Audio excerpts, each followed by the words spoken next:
میں امام مہدی علیہ السلام کو نہیں مانتا۔ استغفر اللہ۔ محمد بن سلمان کا بہت بڑا بیان۔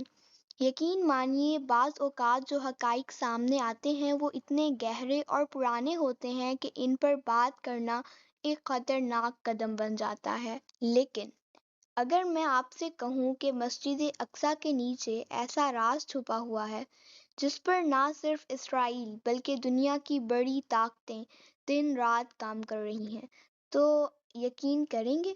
یہ راز صرف تاریخ کا حصہ نہیں بلکہ مستقبل کے ایک بہت بڑے انقلاب کی بنیاد ہے۔ ایک ایسا انقلاب جو نہ صرف امت مسلمہ کو جگائے گا بلکہ پوری دنیا کے نظام کو ہلا کر رکھ دے گا، اور اس انقلاب کا مرکز ہوں گے حضرت امام مہدی علیہ السلام۔ امت مسلمہ صدیوں سے اس دن کا انتظار کر رہی ہے جب دنیا میں ظلم کے اندھیرے ختم ہوں گے اور عدل و انصاف کا سورج دوبارہ طلوع ہوگا۔ روایات اور احادیث میں امام مہدی علیہ السلام کے ظہور کی جو نشانیاں بیان کی گئی ہیں وہ ہماری آنکھوں کے سامنے ایک ایک کر ظاہر ہو رہی ہیں۔ دنیا بھر میں فساد، خون ریزی اور جنگ کی فضا بن چکی ہے۔ طاقتور ممالک ایک بڑے تصادم کی تیاری کر رہے ہیں۔ ماہرین کھل کر تیسری عالمی جنگ کی پیش گوئی کر چکے ہیں اور یہی وہ وقت ہے جس کی طرف روایات اشارہ کرتی ہیں۔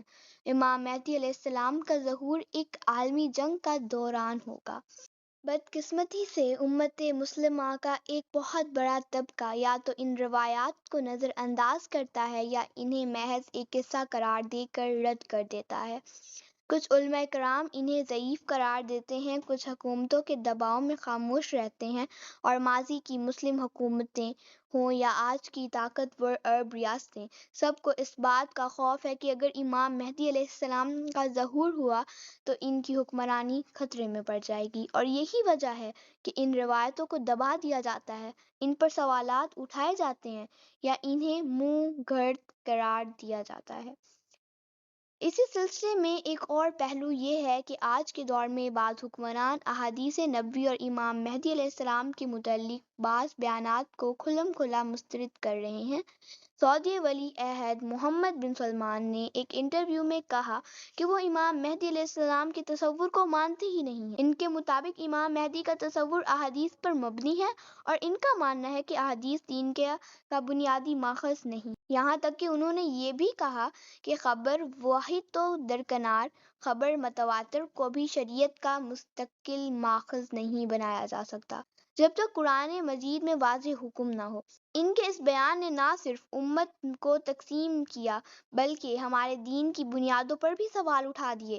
حیران کن بات یہ ہے کہ آج اسرائیل مسجد اقصیٰ کے نیچے کھدائی کر رہے ہیں اور یہ محض آثار قدیمہ کی تلاش نہیں بلکہ ایک خفیہ منصوبہ ہے جس کا تعلق تابوت سکینہ کی تلاش۔ تابوت سکینہ جو ایک مقدس انبیاء کرام کی تبرکات اور صحیفوں کا محافظ جسے قرآن کریم میں بھی ذکر کیا گیا ہے۔ یہودی عقیدہ ہے کہ جس قوم کو یہ تابوت ملے گا وہ دنیا پر حکمرانی کرے گا۔ اسی عقیدے کے تحت اسرائیل دن رات مسجد اقصیٰ کے نیچے کھدائی کر رہا ہے اور اس مقصد کے لیے بین الاقوامی قوانین کی بھی خلاف ورزی کی جا رہی ہے۔ تابوت سکینہ کا ذکر نہ صرف اسلامی کتب میں بلکہ تورات، زبور اور انجیل میں بھی موجود ہے۔ تاریخ میں بیان کیا گیا ہے کہ یہ تابوت حضرت طالوت کے زمانے میں آسمان سے اترا اور بنی اسرائیل کی فتوحات کا ذریعہ بنا رہا، لیکن بعد میں یہ تابوت کھو گیا اور تب سے اسرائیل اس کی تلاش کر رہا ہے۔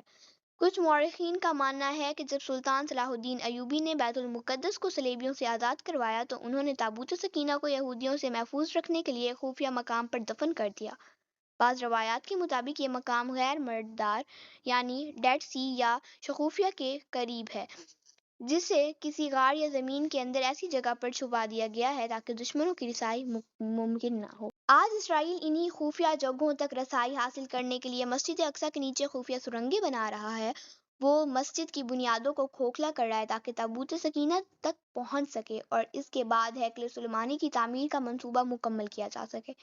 یہ صرف ایک مذہبی عقیدہ نہیں بلکہ ایک مکمل سیاسی اور عسکری منصوبہ ہے جس کے پیچھے بڑی سپر پاورز موجود ہیں۔ امام مہدی علیہ السلام کے ظہور سے متعلق روایات میں یہ بات بھی درج ہے کہ وہ بیت المقدس کو آزاد کروائیں گے اور انہیں تابوت سکینہ ملے گا، اور یہی وہ لمحہ ہوگا جب اللہ کا دین زمین پر غالب آ جائے گا اور عدل و انصاف کی حکمرانی قائم ہوگی۔ دشمن یہی سب کچھ روکنا چاہتے ہیں، اس لیے وہ روایات کو کمزور ثابت کر کے مسلمانوں کو گمراہ کر رہے ہیں، اور کچھ مسلمان حکمران ان کے بیانیے کا حصہ بن کر دین کی اصل بنیادوں کو چیلنج کر رہے ہیں۔ یہ وقت ہے کہ ہم نشانیوں پر غور کریں اور صرف انتظار نہ کریں بلکہ اپنے ایمان کو تازہ کریں۔ ہمیں یہ سمجھنا ہوگا کہ اگر ہم اب بھی غفلت میں رہے تو جس طرح اسرائیل نے غزہ کو مٹی کا ڈھیر بنا دیا، وہ مسجد اقصیٰ کو بھی نقصان پہنچا سکتا ہے۔ لیکن اگر امت متحد ہو جائے تو نہ صرف بیت المقدس محفوظ رہے گا بلکہ تابوت سکینہ بھی اس امت کی امانت بن جائے گا۔ اللہ تعالیٰ سے ہمیں حق کو سمجھنے اور اس پر عمل کرنے کی توفیق عطا فرمائے اور ہمیں امام مہدی علیہ السلام کے ظہور کے ساتھ دینے والوں میں شامل فرمائے۔